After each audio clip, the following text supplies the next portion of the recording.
Diba? Hipon. What's up guys? Kamusta kayong lahat? Sa episode na to guys, manghuli tayo ng hipon pa rin at saka sugpo. Pero sa ibang paraan naman. Gagamit tayo guys ng sakag or sudsud. Ito. Ang kanyang konsepto guys ay ganito.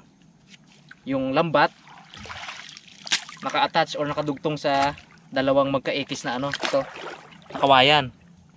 Yan, tapos nabubuka, tapos pwede rin na naiikom siya. Tapos merong ganito guys, oh. Yan, sapatos or bakya, yan. Para makagapang siya sa putikan. Kasi kung walang ganito, kung kawayan lang siya, hindi siya uusad, hindi natin siya kayang tulakin kasi tutusok ito sa ano, sa putik. So, ayan siya guys. Yan.